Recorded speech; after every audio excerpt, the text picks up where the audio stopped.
দেশ শাসনের দায়িত্ব কার? শাসক ও বিরোধী জোটের মধ্যে সেয়ানে সেয়ানে কোলাকুলি।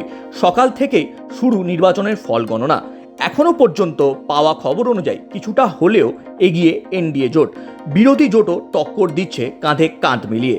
শেষ পর্যন্ত যদি এনডিএ জোট সরকার গড়তেও পারে, সেই পথ চলা খুব একটা সহজ হবে না বলাই বাহুল্য। বঙ্গে ঘাসফুলের রমরমা।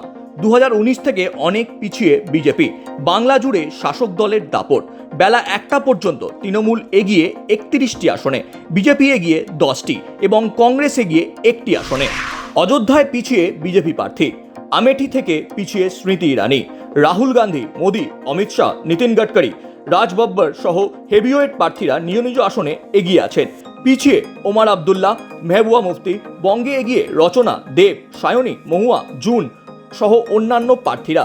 পিছিয়ে সুকান্ত মজুমদার, দিলীপ ঘোষ, অগ্নিমিত্রা পাল। ভোট গণনা শুরু হতেই শেয়ার বাজারে ধস। বেলা গড়ার সঙ্গে সঙ্গে পতন শুরু হলো সূচকের। মঙ্গলবার সকালে 10টা নাগাদ 2000 পয়েন্ট পতন হলো সেন্সেক্সের। 11টা 10 মিনিটে নাগাদ 4000 পয়েন্টের পতন হয়।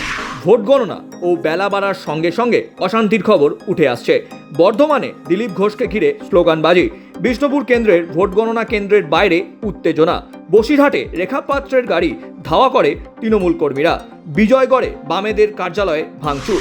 উত্তরপ্রদেশে ইন্ডি জোটের জয় জয়কার।